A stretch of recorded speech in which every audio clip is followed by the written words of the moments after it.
श्रीराम. साधक हो, सध्या आपण सोमवार ते शनिवार श्री ब्रह्मचैतन्य गोंदवलेकर महाराज यांच्या परंपरेतील साखरखेर्डा येथील संत परमपूज्य श्री प्रल्हाद महाराज यांचे श्री देवीदास अमृत मोहोरीला लिखित संक्षिप्त चरित्राचा आस्वाद घेत आहोत. तसेच रविवारी श्री महाराजांच्या काही भक्तांचे अनुभव ऐकणार आहोत. परभणीला हरिभाऊ कुलकर्णी नावाचे एक सात्विक व सत्प्रवृत्तीचे गृहस्थ किर्लोस्कर कंपनीत मॅनेजर म्हणून काम करीत होते.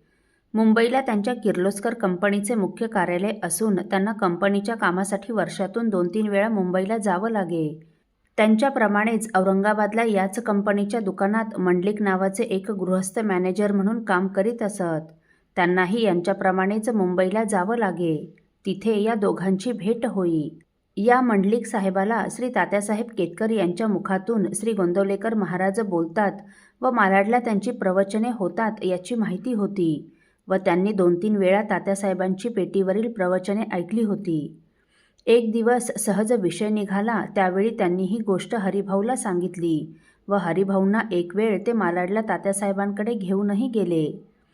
श्री तात्यासाहेब पेटी घेऊन बसले म्हणजे श्री गोंदवलेकर महाराज त्यांच्या मुखातून बोलत असत. श्री ब्रह्मचैतन्य महाराजांची पेटीवर भेट होई. श्री महाराज अतिशय प्रेमाने बोलत असत. या बरं बाळ, तुम्ही आलात फार चांगलं झालं, रामाची कृपा आहे, असं प्रेमाने बोलत व पेटीवरून मोठे महाराज नामाचं महात्म्य सांगत असत. त्यानंतर हरिभाऊ मुंबईला गेले असता 2-3 वेळा मालाडला गेले. श्री महाराजांचे हे निरूपण त्यांना खूपच आवडू लागलं. किती गोड व प्रेमाने समजावून सांगतात महाराज.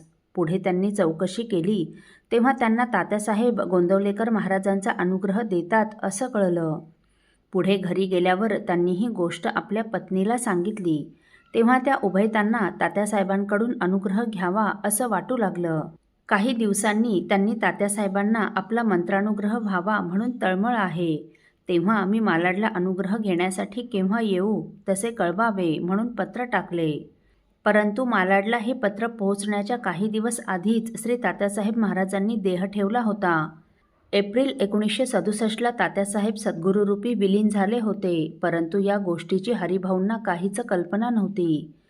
तात्यासाहेबांचे चिरंजीव दिनकररावांनी हे पत्र वाचले व त्या पत्राच्या उत्तरादाखल हरिभाऊंना पाठविलेल्या पत्रात ते लिहितात, आपले पत्र आले, आपण अनुग्रह घेणार व आपणाला अनुग्रह घेण्याची तळमळ आहे हे वाचून फार आनंद वाटला. परंतु तात्यासाहेब महाराजांनी काही दिवस आधीच देह ठेवला व हे आपणास समजले नाही याबद्दल वाईट वाटले.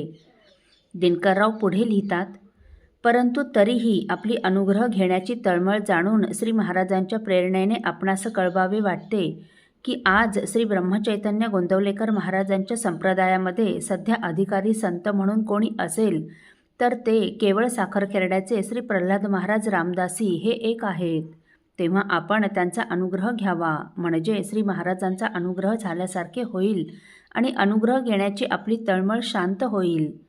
ते तुमची तळमळ निश्चित शांत करतील व आपलं पूर्ण समाधान होईल. हे पत्र हरिभाऊंना मिळालं. आता हे साखरखेर्डा कुठं शोधावं? पुढे ते विदर्भातील बुलढाणा जिल्ह्यात असल्याचं त्यांना कळलं. परंतु योग असा आला की हे पत्र आल्यावर 4-6 दिवसात त्यांच्या प्रेमातले व आपल्यापैकी कुणी सांप्रदायिक त्यांना भेटले व त्यांच्याकडून साखरखेर्ड्याचे श्री प्रल्हाद महाराज जिंतूरला आले असल्याचे कळले. ते ऐकून त्यांना अतिशय आनंद झाला. त्याप्रमाणे ते लगेच श्री महाराजांच्या दर्शनासाठी जिंतूरला आले. त्यावेळी श्री महाराजांचा मुक्काम बाबूराव बामणेकरांकडे होता. हरिभाऊ तिथे आले. त्यांनी श्री महाराजांच्या पायावर मस्तक ठेवले व सर्व हकीकत सांगून ते पत्रही श्री महाराजांना दाखवलं व त्यासाठी मुद्दाम आपल्या दर्शनासाठी इथे आलो आहे, तरी मला अनुग्रह देऊन कृतार्थ करा व पदरात घ्या म्हणून विनंती केली. तेव्हा श्री महाराज त्यांना म्हणाले, हे पहा, तात्यासाहेब महाराजांच्या म्हणजे केतकर घराण्यातील त्यांच्या सर्व परिवाराला महाराजांचा चष्मा लागला आहे. त्यामुळे त्यांना सर्वत्र राम महाराजच दिसतात. त्यांचे घराणे खूप थोर आहे, पण तसं काही नाही बरं. तेव्हा हरिभाऊ परत श्री महाराजांना नमस्कार करून म्हणाले, महाराज, श्री महाराजांच्या प्रेरणेने त्यांनी कळविल्याचे लिहिले आहे. तेव्हा आता मला विनमुख धाडू नका, मला अनुग्रह देऊन पदरात घ्या. पुढे त्यांच्या आग्रहावरून महाराज परभणीला त्यांच्या घरी गेले. हरिभाऊंनी श्री महाराजांचा अनुग्रह घेतला. हरिभाऊंचं पूर्ण समाधान झालं आणि तेव्हापासून ते नामाला लागले. असो. साधक हो, परमपूज्य महामहोपाध्याय यज्ञेश्वर शास्त्री कस्तुरे यांच्याविषयी आपण पुढील भागात जाणून घेणार आहोत. श्रीराम समर्थ. आपल्यातील कोणा श्रींच्या भक्तांना श्रींचे काही अनुभव आले असतील तर कृपया आपण मला ते 9422843253 अथवा सुनील दादांच्या 9892608401 या व्हॉट्सअप नंबरवर कळवावेत अशी नम्र विनंती. श्रीराम समर्थ.